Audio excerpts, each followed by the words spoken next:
What up, underdogs? We reached the final episode of this five-part series on how to overcome failure. Now, underdogs, we came a long way. Our last four episodes, we tackled failure head on, what it means, how to embrace it, how to use it as fuel for your success. This episode is the grand finale. It's all about what you've learned. I'm going to bring you questions that you may want to get answered. I'm going to bring you a story about one of my players, a lesson that will stick with us long after this series ends. If you're ready to master failure and turn it into your ultimate tool for success, then let's go.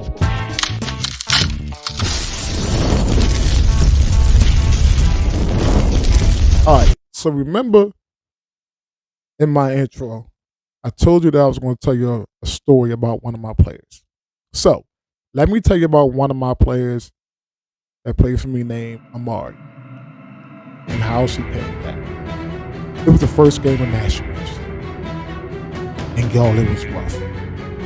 Amari had one of the worst games of her life. When I mean it was bad, I mean it was bad. She came back to the bench crying, all in tears and everything. And one thing she said and swore to me was, "Coach, I will never play like that again." And let me tell you, she didn't. For the rest of the tournament, Amari flipped the script. She was a beast. I mean, beast mode, if you ever seen it. Locking down defenders, like wanting to play the best player. Locking them down, hitting clutch shots, and leading our team to the tournament finals. Now that's a comeback. Amari's story proves that failure does not have to define you. It can refine you. It's not about where you start, but how you bounce back that matters. So, if Amari can do it, you can do it. I'm going to answer some of the biggest questions that you may have about how to handle failure. Here's some of the questions that you may have about failure and some of the answers that I'm going to give you. You may be asking, Coach, well, how do I stay motivated after failing? This is what you do. Remember your why. Whether it's the love of the game or a personal goal, your reason will keep you pushing. All right? So, remember your why. Number two, how do I rebuild confidence after a setback? Well, start small. Focus on little things like improving your shot, hustling in practice. Each step builds confidence. Number three, how can I stop caring about what other people think? Stay in your lane. Other people's opinion doesn't define your worth. Your grind does. All right? And the last one is for my parents. The parents may ask, how do I help my athletes handle failure? Well, parents, this is what you do. And we talked about it in your episode. Normalize failure. Normalize it. Instead of focusing on what went wrong, ask them what did they learn.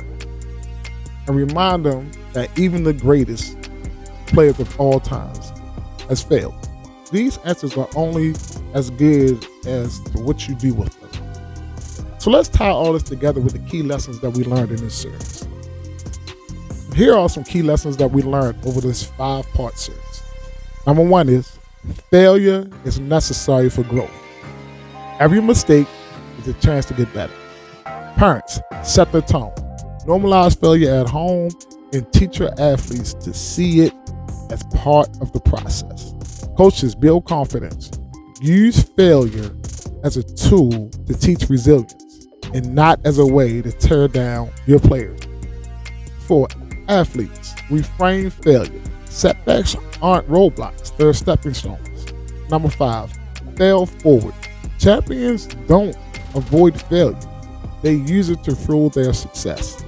If you embrace failure with the right mindset, you're already halfway to greatness.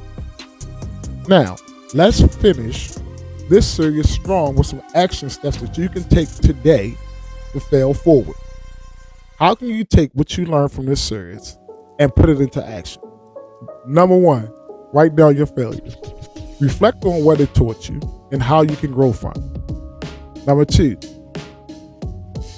set big, scary goals. Push yourself out of your comfort zone.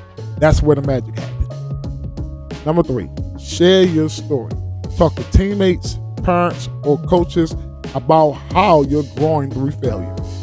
Failure isn't the end. It's the beginning of your success story. Embrace it, learn from it, and keep pushing forward. Now, Underdogs, I really want to thank you for joining me through this 5-part series. This series was about showing you that failure isn't the end. It's your greatest teacher. Here's my question to you. What's one failure that taught you a lesson, and how are you going to grow from it? Drop your story in the comments. Let's keep this conversation going. Don't forget to subscribe for more content that inspires and challenges you. Check out my link tree at the link tree, SQ Basketball Chronicles, for tips, resources, and more episodes like this. If you haven't seen the first 4 episodes, click here and watch all 5 of the episodes and catch up with all the game-changing lessons that we've learned. So, remember, fail first, win big. I'm Coach Q, and I'm out.